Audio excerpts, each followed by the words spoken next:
Ok? Como eu disse no início do culto, a gente fala todo domingo que a missão dessa igreja é levar as pessoas a um relacionamento crescente com Jesus Cristo. E a gente faz isso, a gente fala sobre isso todo domingo, porque é o que a gente realmente crê. Nós não chegamos a essa conclusão apenas conversando ou aprendendo em algum seminário ou qualquer tipo de conselho de igreja. Nós chegamos a essa conclusão com muita vivência, muita experiência de vida, não só apenas nossa, mas de tantas pessoas.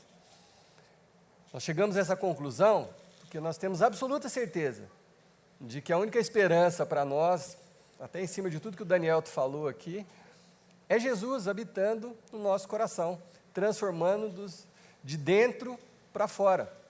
Nós realmente acreditamos nisso.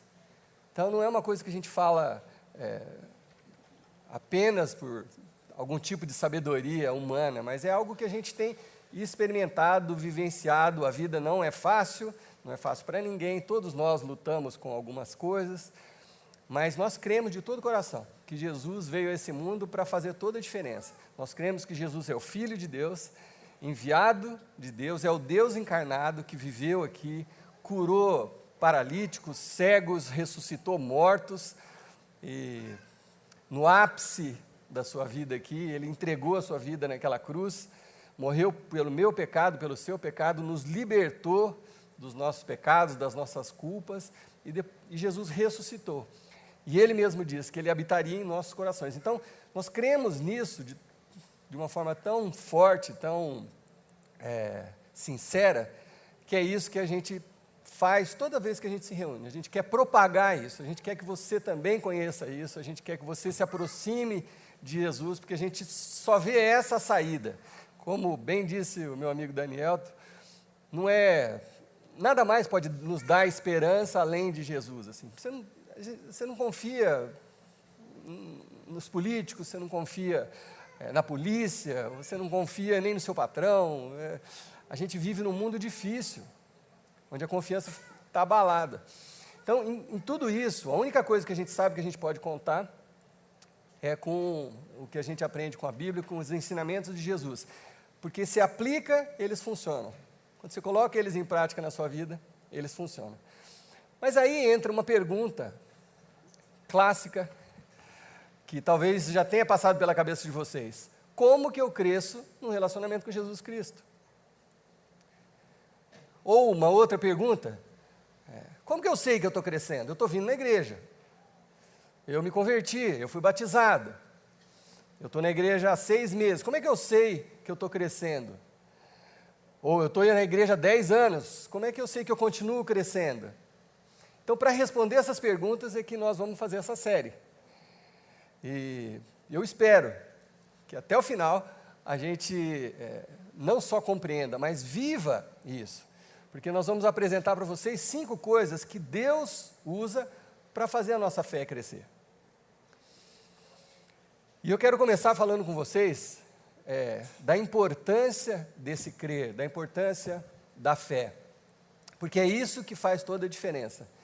Então eu quero abrir essa série já com uma passagem bastante intrigante, talvez conhecida de muitos de vocês, mas bastante intrigante, onde apenas nessa vez e num outro lugar no Novo Testamento, você vê Jesus, aquele Filho de Deus, de queixo caído.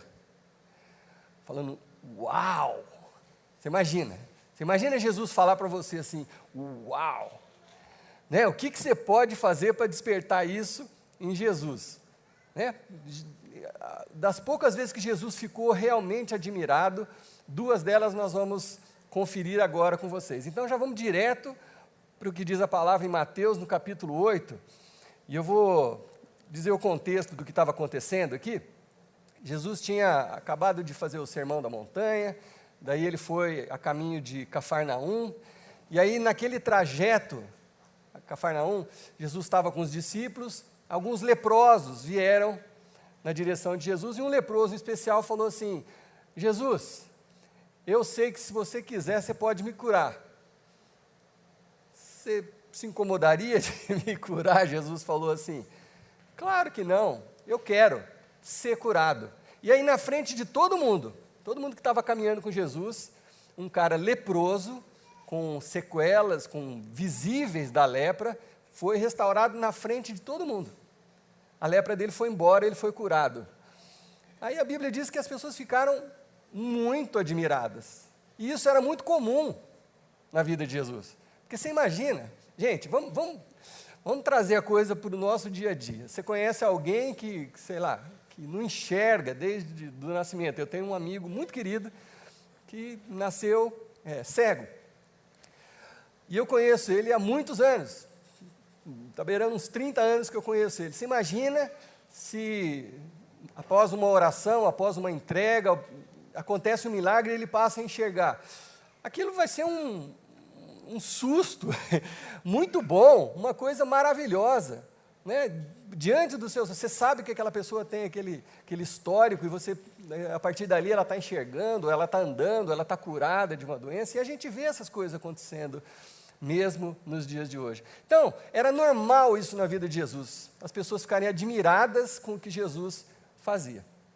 No entanto, Jesus entrou em Cafarnaum, e aí quando ele estava caminhando, versículo 5 diz assim: assim que Jesus entrou na cidade de Cafarnaum, um capitão romano veio ao seu encontro. Talvez na sua Bíblia diga um centurião veio ao encontro de Jesus. É a mesma coisa, um centurião é um capitão romano que tem 100 soldados a seu dispor, por isso centurião, é verdade.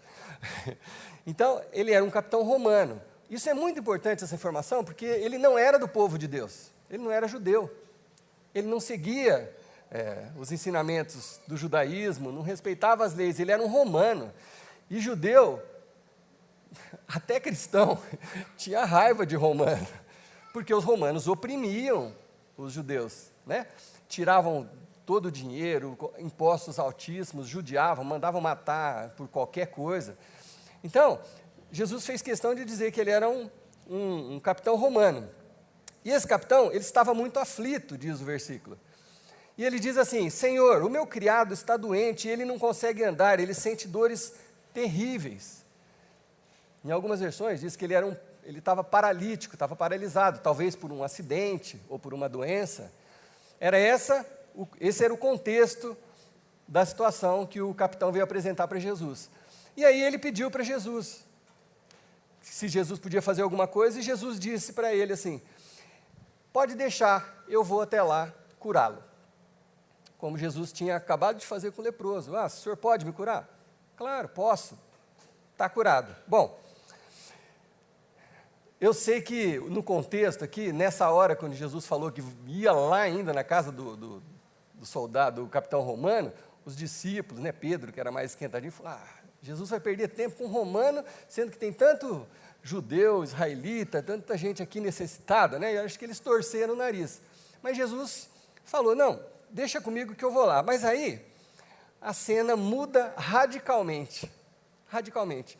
Assim que Jesus falou: eu vou lá curá-lo, o capitão muda o que ele estava falando.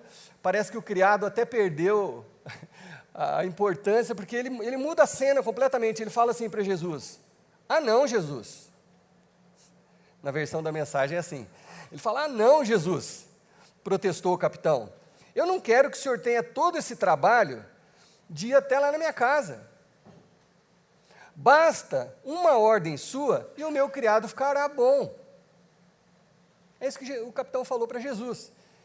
Ele falou assim: olha, Jesus, eu sou um homem que recebe e dá ordens. Eu digo ao soldado, vai, e ele vai. Eu digo ao outro, venha, e ele vem. E ao meu escravo, faça isso, e ele faz. Então, Jesus, o senhor não precisa ir lá. Basta o senhor falar alguma coisa. Basta uma palavra sua.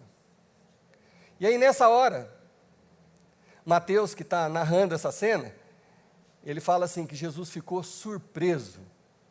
Em algumas versões, diz que Jesus ficou admirado. No original grego, é etumazen, no grego, que quer dizer, Jesus ficou pasmo, chocado, de queixo caído, diante dessa cena. Quando o homem falou isso, Jesus, o senhor nem precisa ir lá, basta uma palavra sua e meu servo vai ser curado. Jesus ficou impressionado com isso que aconteceu. Surpreso, pasmo, perplexo, Jesus declarou: eu ainda não vi esse tipo de quê? De fé singela em Israel. O povo que deveria saber como Deus atua, quer dizer, nós que somos o povo judeu, que seguimos ao Deus de Moisés, de Abraão, de Davi, nós que somos os religiosos, entre nós eu não vi uma fé como a desse cara que é romano, que nem é da nossa religião, não é da nossa turma. Jesus ficou admirado com isso. E aí ele acrescentou assim: esse homem é o início de muitos estrangeiros que logo virão de todas as partes do mundo. Aí ele está falando até da gente, do Oriente, do Ocidente, para participar do banquete do reino de Deus. Ele está falando simplesmente isso: esse cidadão, ele é o começo de muita gente, que, sabe, daqui 2000 anos, lá na Santos Dumont, 714, vão estar lá compartilhando desse banquete. Esse homem é o primeiro, porque ele não é judeu, ele é romano, mas ele entendeu, e ele creu. E o que chamou a atenção de Jesus foi a fé dele. Por isso que é fundamental o que a gente está falando aqui sobre fé. E aí ele disse assim: olha só, gente, aí Jesus dá um chacoalhão em mim e em você. Apesar dele estar falando isso há 2000 anos, mas ele está falando com o povo dele, né? Jesus fala assim: já os que cresceram na fé, é exatamente assim que está na Bíblia, entre aspas, aqueles que cresceram na fé, aqueles que são religiosos desde sempre, né, que vão na igreja, aqueles que cresceram na fé, mas nunca a tiveram de fato, ficarão do lado de fora, isolados da graça, perguntando: o que foi que aconteceu? O que Jesus está falando para mim e para você? Que a gente precisa confiar, crer de verdade, como esse homem. Ele falou: Jesus, o senhor não precisa nem ir lá. Tenho certeza que uma palavra sua vai chegar lá e vai curar o meu servo. E Jesus falou assim: olha, aqueles que às vezes estão aqui comigo, talvez alguns desses discípulos que estão aqui comigo, desses que têm me seguido por aí, visto os milagres, muitos desses vão ficar isolados da graça, porque eles pensam, eles acham que por frequentar esse grupo, eles creem, eles têm fé, mas na verdade eles nunca tiveram. Não é isso que Jesus está falando? Eles vão ficar do lado de fora, eles não vão experimentar dessa graça, porque eles estão ali, mas não têm fé. Então o que Jesus está dizendo com muita clareza? Que crescer num relacionamento com Ele, ou com Deus, é crescer em fé. Então, quando você quiser saber como que eu cresço, o que eu preciso crescer, é na confiança, é na fé, porque é isso que chamou a atenção de Jesus. É isso que Jesus ficou surpreso. E eu falei que eu ia falar de 2 momentos, né? Lá mas para concluir a história, né? Para quem não sabe, o desfecho da história, Jesus virou para o capitão e disse: vá, o que você acreditava que ia acontecer, aconteceu. E naquela hora, o criado dele ficou bom.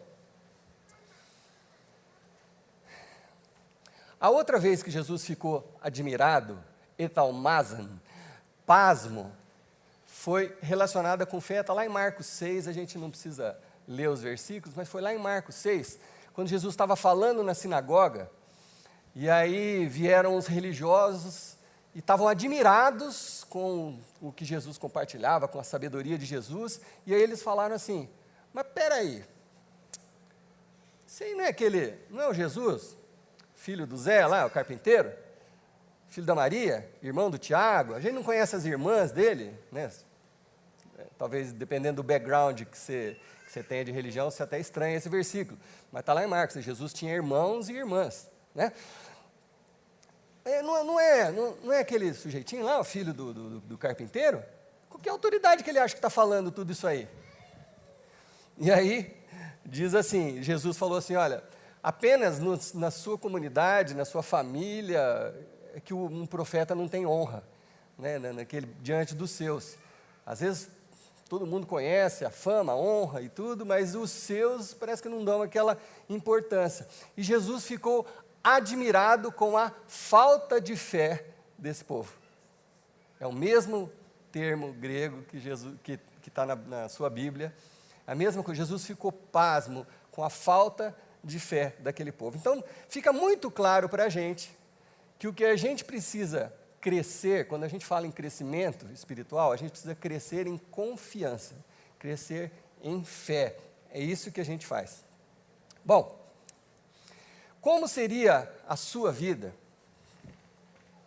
Como seria a sua vida se você tivesse absoluta certeza de que Deus está com você em todas as situações,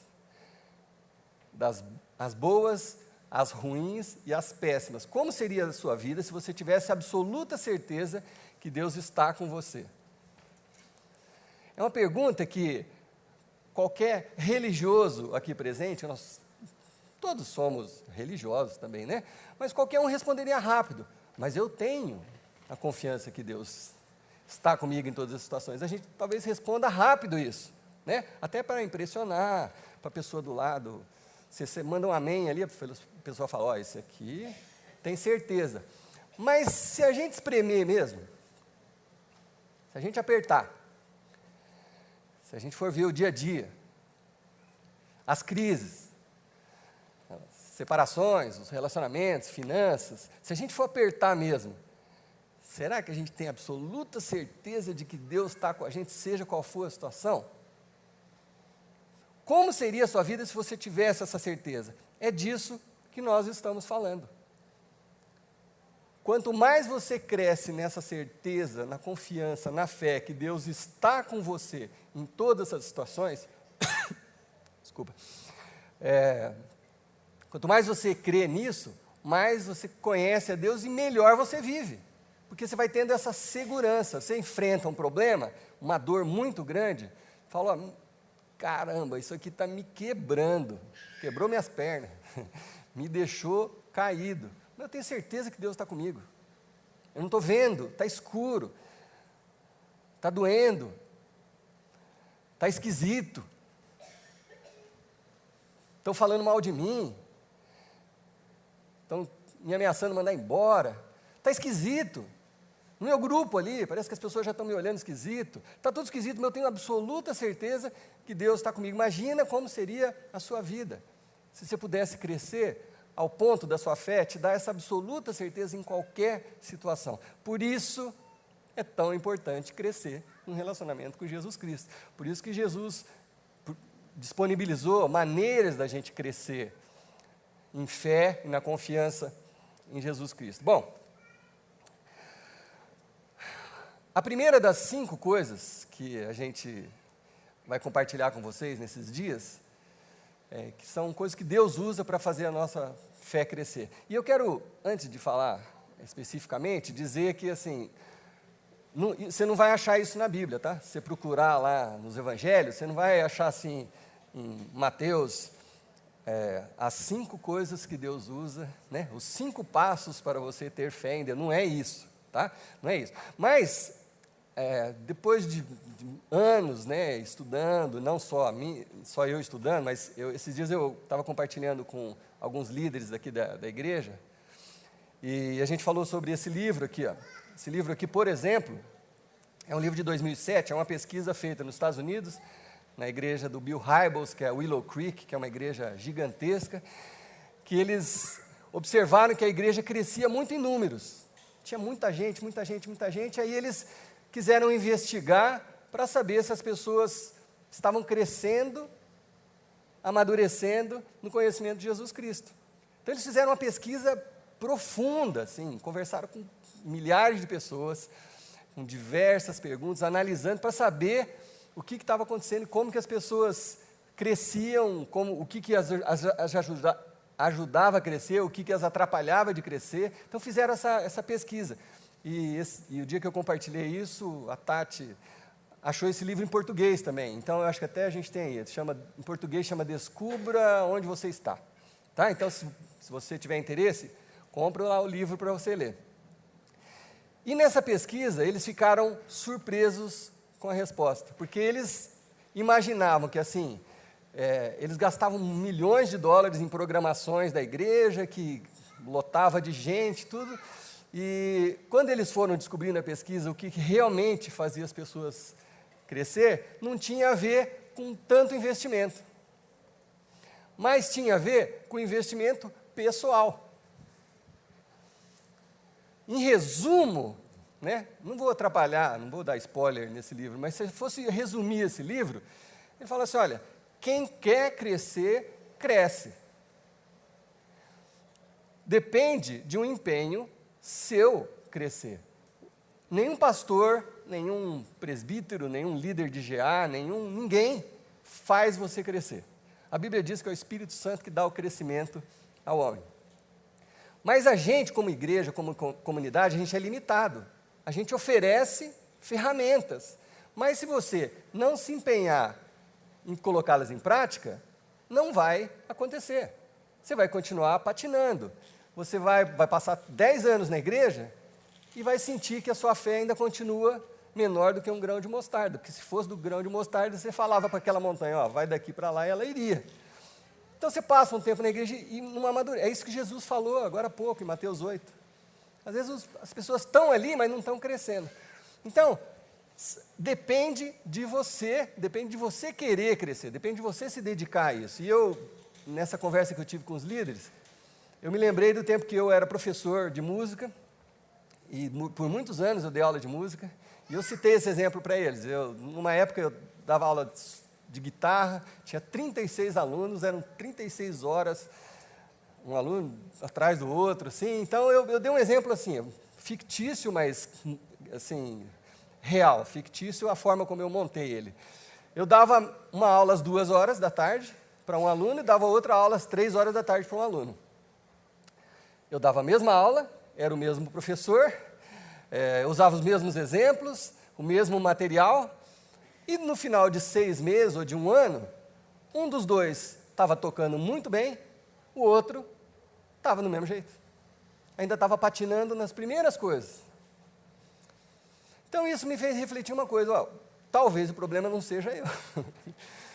Porque aquele aluno das 3 que não cresceu, eu passava o mesmo material que eu passava para o das 2, aí chegava na semana seguinte, eu falava com o das 2, daí você estudou? Cara, estudei, ó, vamos lá, ó, isso aqui, tocava. Aí chegava no das 3, e daí você estudou? Rapaz, essa semana, ó, nem te conto, não sei o quê. Ah, tá bom, essa semana foi uma exceção. Aí chegava na outra semana, rapaz, minha avó, você não sabe, minha avó pegou uma virose, e eu tive que, sabe, a pessoa vai dando desculpas para não investir tempo, e aí é mais fácil culpar o professor. Não, aquele professor é muito ruim, eu fiquei 6 meses e não aconteceu nada. Né? É mais ou menos a mesma coisa que acontece com a gente na igreja, nesse assunto. Você, meu irmão, esse é o primeiro desafio que eu tenho para você. Você precisa dar o passo de colocar as coisas em prática. Então, a primeira coisa que nós vamos falar dessas 5 coisas é isso, é o ensino prático da Bíblia.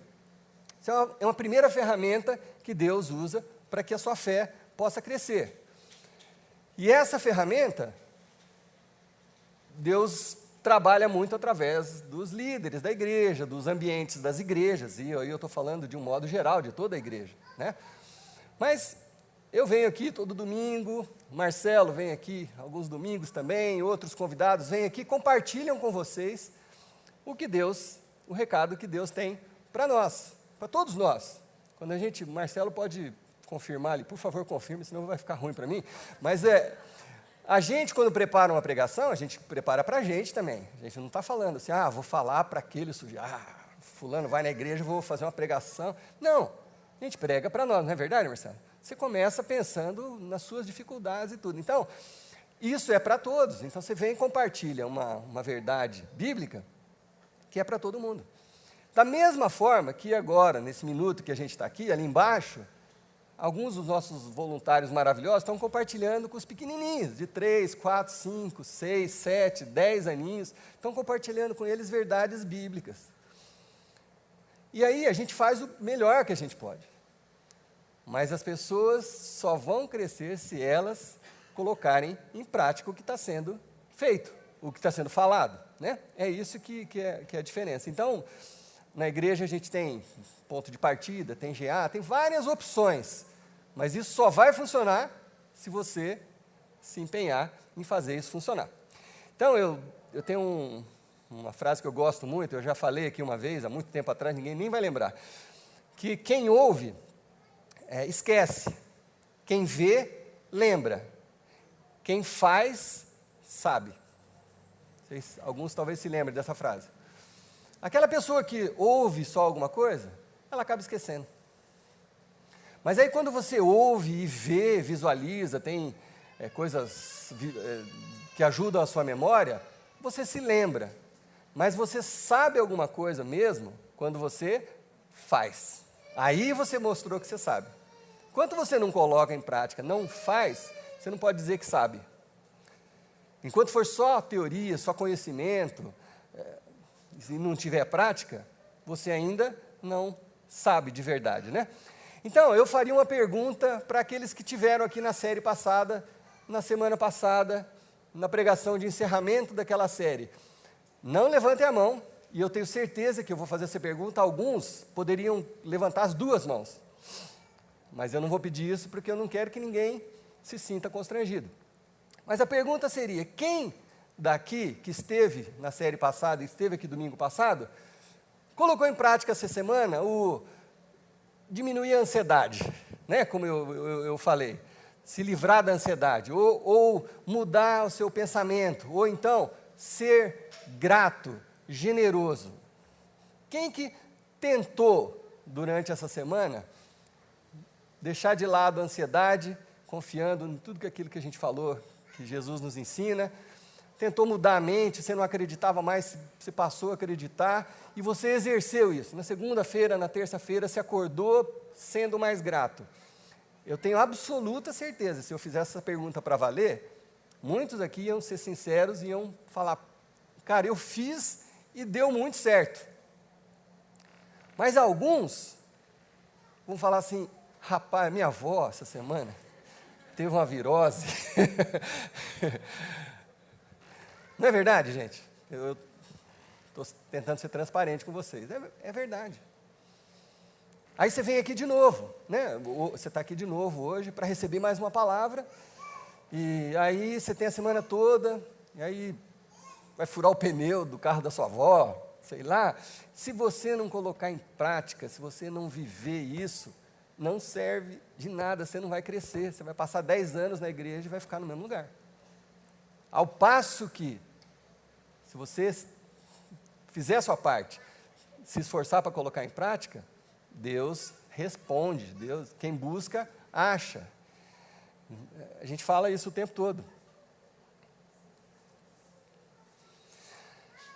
Um dia, Jesus juntou uma multidão para ensinar, 3 capítulos antes do Mateus 8 que a gente leu aqui. E ficou conhecido essa fala de Jesus como Sermão da Montanha. Um nome bem óbvio, porque Jesus reuniu essas pessoas numa montanha e Jesus fez um sermão.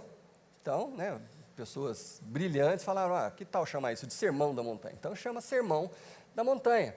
Mateus 5, 6, 7, Jesus falou um monte de coisas, distribuiu ensinamentos valiosíssimos para aquelas pessoas, mas coisas muito preciosas mesmo. E aí quando Jesus terminou de falar, ele disse uma coisa que a gente lê volta e meia aqui. Eu vou ler na outra versão, que é a mensagem. No capítulo 7, Jesus, olha a sutileza, nessa versão dá uma vida nova aquele texto que você já conhece. Jesus falou assim, olha gente, as palavras que eu estou dizendo, elas não são meros adendos a seu estilo de vida, como uma reforma numa casa que resulta na melhora do padrão da sua casa. As palavras que eu estou compartilhando, elas são o próprio alicerce, a base da sua vida. O que Jesus falou ali, e Ele está falando para a gente hoje. Gente, as coisas que são compartilhadas, que estão na palavra, não são para você chegar ali no meio da semana e ter uma discussão com alguém, rapaz, você sabia que Jesus tal, falou isso, falou aquilo, você decora o versículo, aí parece que você conhece daquele assunto. Jesus está falando, não é isso, não é para ser um adendo, né? Uma coisinha a mais que você coloca aí no seu conhecimento, não, é para ser a base da sua vida. O que é compartilhado é para ser o alicerce da sua vida, é isso que Jesus está falando aqui. E aí ele fala com o outro lado também, aquele que trata a coisa como um adendo, ele fala assim, mas se vocês usarem as minhas palavras apenas para fazer estudo bíblico, olha só que versão legal da Bíblia, se vocês usarem isso apenas para ficar fazendo estudo bíblico, sem nunca aplicá-las à sua própria vida, vocês não passarão de pedreiros tolos que constroem essa casa sobre a areia da praia. Porque assim que for atingida pela tempestade, pelas ondas, ela irá o quê? Desmoronar como um castelo de areia. O que a gente começou falando? Que a vida é dura, que a vida sacode a gente. As tempestades, as dores, as doenças, as depressões, as lutas financeiras, os relacionamentos que acabam. A vida é dura. Nesse mundo tereis aflições, o próprio Jesus falou. Quanto mais firmado você tiver, quanto mais você praticar isso, por isso que esse primeiro tema é ensino prático. Quanto mais você entender uma palavra e praticar, por isso que a gente se esforça tanto aqui na capela e todo pastor eu acho que faz isso, se esforça tanto para que vocês possam entender. É isso aqui que Jesus está falando, você entendeu? Sabe o que você pode fazer com isso? Como algumas pessoas às vezes falam no testemunho, puxa, nossa, parece que foi a primeira vez que eu escutei aquilo, aí eu fiz e funcionou. É assim, simples assim, simples assim. Crescer em fé é praticar aquilo que você ouve, aquilo que você aprende. E você vai saber mesmo quando você fizer isso, quando você colocar em prática. Então, antes de falar isso que eu acabei de ler, eu disse que Jesus jogou diversos ensinamentos assim. E eu quero terminar o dia de hoje lendo alguns desses ensinamentos, que estão lá em Mateus 5, 6 e 7. Eu vou ler alguns que eu pensei assim, que a maioria de vocês que frequenta a igreja já conhece. Mas o que eu quero compartilhando isso com você? Fazer você fixar isso na sua cabeça? Não. Fazer você refletir se isso aqui é vida para você, se isso aqui tem sido o alicerce da sua casa, se você tem colocado isso em prática. Então, na medida que eu vou lendo, é simples, são coisas que quase todos vocês conhecem. Mas a cada um deles, vamos olhar para a gente mesmo e ver se Jesus falou que aquilo é para ser a base da nossa vida. Nós somos cristãos, a maioria de nós aqui. Nós frequentamos uma igreja. A gente vem aqui querendo crescer, querendo aprender alguma coisa. Então, e nós estamos desafiando vocês a colocar em prática, dizendo que o crescimento é quando você pratica.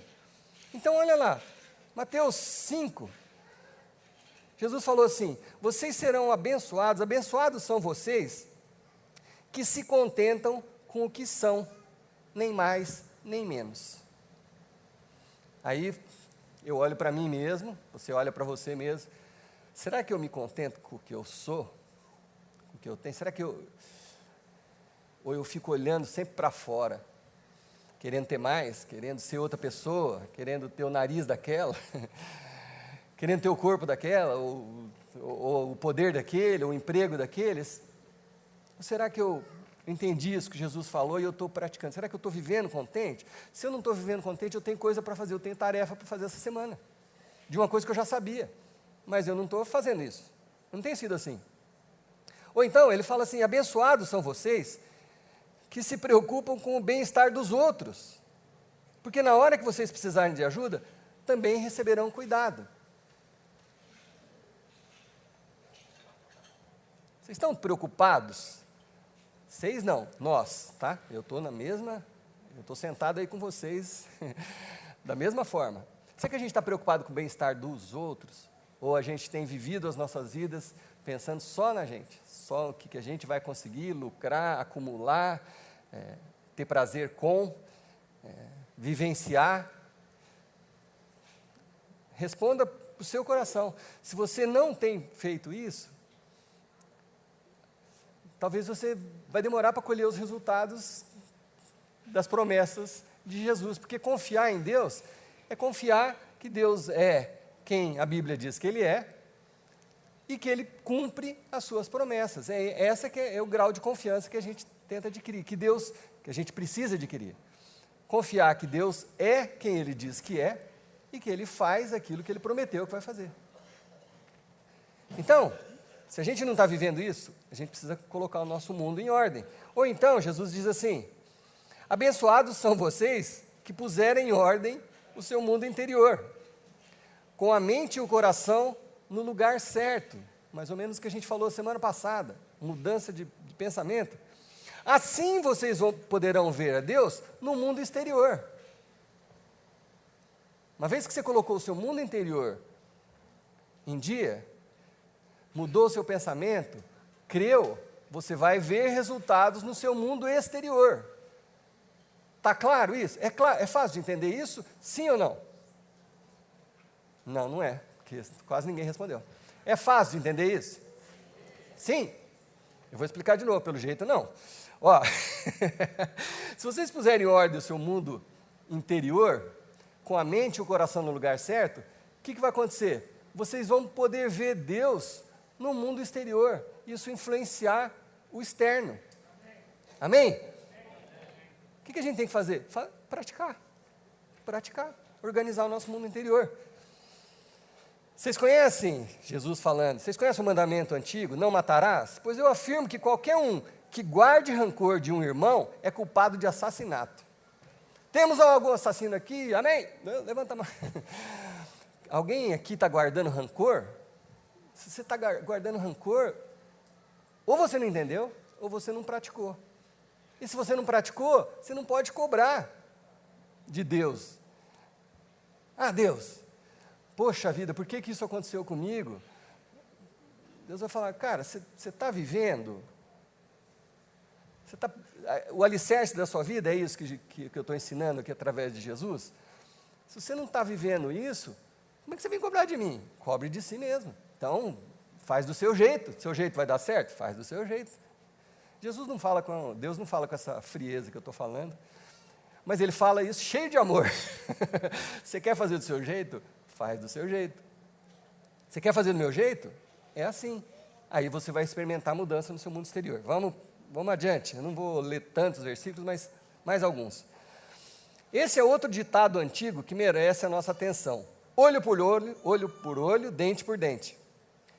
Pergunte se isso leva a gente a algum lugar. Jesus falando. Isso leva a gente para algum lugar? Olho por olho, dente por dente? Aqui está o que eu estou propondo. Não revide de jeito nenhum. Aí alguém está pensando assim, poxa, pastor, você devia ter pregado isso antes da eleição, né? Eu não falo com a minha irmã mais, não falo. Porque o cara postava, eu revidava, porque o outro, né? Por que você não falou isso antes? Mas estava lá na sua Bíblia. Estava lá, você já deve ter escutado isso. Não revide. Esse negócio de olho por olho, dente por dente, não dá certo, não funciona. Já em Mateus 7, Jesus fala assim, quando vocês forem orar, 6, é assim que eu quero que vocês façam, encontrem um lugar tranquilo e isolado, apenas fique lá, tão simples e honestamente quanto vocês conseguirem. Desse modo, o centro da atenção será Deus, e não vocês, e vocês começarão a receber a sua graça. Você tem tido o seu tempo com Deus, que você entra no seu quarto, fecha a sua porta, ou no seu escritório, ou no banheiro do seu trabalho. Você tem tido um tempo com Deus, onde você fica ali sozinho? Você está praticando isso? É a pergunta que fica. Se você estiver praticando, você vai entender, vai começar a receber essa graça. Mas aí a gente precisa praticar isso. Mais um, não fique acumulando tesouros nesse mundo, que podem ser devorados por traças, corroídos pela ferrugem, ou pior, roubados. prefira um tesouro no céu. Quanta gente se mata para juntar um dinheiro e depois morre porque juntou o dinheiro. Quanta gente? Quanta gente? Você se mata, você destrói a sua família, relacionamento, porque você está atrás de uma coisa que ela está aqui hoje, amanhã está em outro lugar, que a traça corrói, que pode ser roubado de você. Não invista todo o seu tempo nisso. Busque os tesouros do céu. É isso que Jesus está nos ensinando. Será que a gente está fazendo isso? Olha essa, claríssima. Não bombardeiem de críticas as pessoas quando elas cometem um erro, a menos que vocês queiram receber o mesmo tratamento. O espírito crítico é como um bumerangue. Você é daqueles que vê uma coisa errada, você precisa falar? Não, porque fulano, não, porque eu vi, esses olhos que a terra de comer, eu vi, eu escutei, alguém veio me contar. Você vai fazer assim? Faça, só que você vai ser tratado da mesma forma. Da mesma forma. É isso que Jesus está nos ensinando aqui com muita clareza. O espírito crítico é como um bumerangue. Se jogou, ele volta para você. Qual a opção que nós temos? Vamos agir diferente, vamos mudar o pensamento. Aqui está um guia simples e objetivo de conduta. Jesus falando para a gente. Pergunte a si mesmo o que quer que os outros façam a você. E então faça o mesmo a eles. A gente tem feito isso?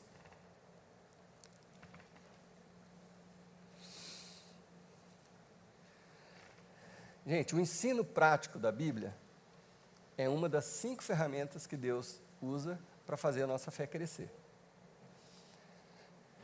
Mas ela é dependente da nossa decisão de praticar, de confiar. Percebe que a gente começou falando de fé. Quando você confia em Deus, você faz o que Deus está pedindo para você fazer. Quando você não confia, você não faz, você continua fazendo do seu jeito. Você quer mudar os resultados? Tenta mais um pouco do seu jeito. Se continuar dando errado, que tal experimentar do jeito que Jesus nos ensina? Jesus acaba dizendo, parece que ele está fechando esse assunto no versículo 5 de Mateus 5,48. Ele fala assim, resumindo, o que eu quero dizer é, cresçam.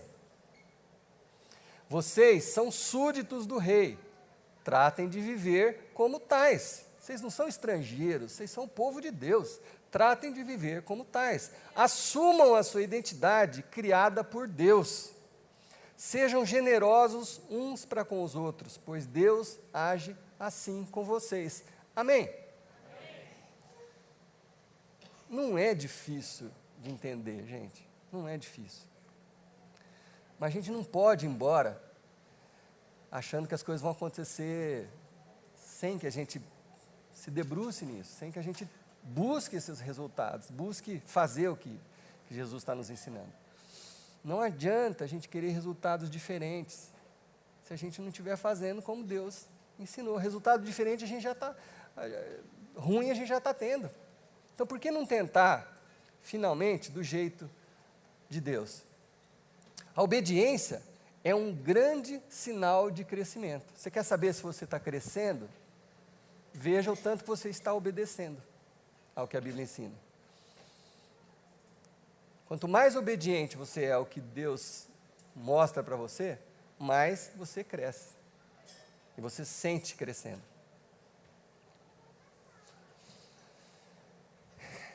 Eu atendo gente toda semana, e casos mais diferentes, toda semana, e alguns até me afetam, sabe? A tragédia é tão grande que você fica mal, assim. Eu chego em casa meio mole, assim, sabe? Mas também lido com muita coisa legal também, não precisa ficar com dó de mim, não, esse é o meu trabalho. Mas, em especial, eu tenho lidado muito com relacionamentos, com gente à beira de separação, famílias se destruindo, filhos que não falam com os pais, pais que não conversam com a esposa. Eu tenho visto isso. E eu vou falar para vocês, honestamente, Deus está me ouvindo. A maioria das pessoas que eu atendo conhecem essas verdades. A maioria conhece essas verdades. Era para a gente ficar chocado com isso. Porque se você conhece, por que você não está fazendo? Era para a gente ficar chocado com isso. Mas às vezes é tarde. Às vezes quando eu chego para atender, eu falo, cara, como é que você estava tratando a sua esposa? Você estava colocando ela em primeiro lugar? Você estava sendo crítico demais? Sabe? Mas às vezes, gente, o que dói no meu coração, de verdade, é que às vezes a resposta é, cara, é tarde demais, agora já não dá mais, parece que não tem volta. Nessa hora, eu creio que Deus pode fazer milagres, então eu não perco a esperança. Por mais que a situação pareça completamente escura, eu creio que Deus faz milagres. Mas o chocante, o que eu queria destacar para vocês, é que a maioria das pessoas sabe essas coisas. Sabe não, ouviu falar, conhece aqui, mas não pratica. Então, o único desafio para vocês essa semana, gente, por favor, escolha um desses 15 versículos que eu li aqui, coloque em prática na sua vida. 2, você que conhece, vai na sua casa, abre lá a sua Bíblia, Mateus capítulo 5, Mateus capítulo 6, Mateus capítulo 7, seja qual for a versão da Bíblia que você tenha lá, leia. Tem um monte de instrução sobre casamento, sobre tudo. Jesus fala quase sobre todas as coisas ali, sobre céu, sobre tratar os outros. Coloque em prática. Coloque em prática. Viva isso. Faça disso a base da sua vida, o alicerce. E aí você pode esperar resultados diferentes, com toda certeza. Aí você vai ver a graça de Deus na sua vida. Amém? Vocês creem nisso? Vamos fazer em nome de Jesus? Vamos? Então semana que vem eu vou pedir para levantar a mão e contar. Não vou, não. Não vou, mas se quiser mandar um recadinho por e-mail, WhatsApp, eu fico muito feliz de saber que quando eu recebo isso, e fico feliz, não pelo que eu estou falando, mas porque é o que a Bíblia está falando. Eu fico feliz quando eu vejo as pessoas dando passos, sabe? Eu quero me batizar, eu estou lendo mais a Bíblia, eu estou fazendo isso, eu mudei o jeito que eu tratava a minha esposa, eu acho maravilhoso, é isso que nos dá ânimo para sempre estar querendo falar desse Evangelho. Amém? Então vamos orar ao Senhor. Deus, muitos de nós aqui sabemos a maioria dessas coisas que foram lidas hoje aqui. Por alguma razão, parece que a gente quando sai desse meio aqui, onde tem pessoas buscando a mesma coisa, quando a gente está sozinho lá no trabalho, ou no meio da semana, com os amigos, parece que essas verdades ficam distantes e a gente não coloca em prática. Eu imploro, Deus, que pela Tua misericórdia, nós sejamos lembrados na nossa mente e no nosso coração dos Teus ensinamentos. E que a gente saia daqui hoje, Senhor Deus, com a decisão de colocar em prática as coisas que a gente tem escutado. Sobre ansiedade, sobre tratar os outros, sobre o tratamento da família, do seu próprio corpo, das suas finanças, tantos ensinamentos preciosos, Senhor Deus, que a gente já ouviu falar, mas que a gente ainda não experimentou na nossa vida. Que a gente possa experimentar e assim conhecer a graça que o Senhor tem para todos nós, o amor que o Senhor tem para todos nós e a libertação que o Senhor tem para todos nós.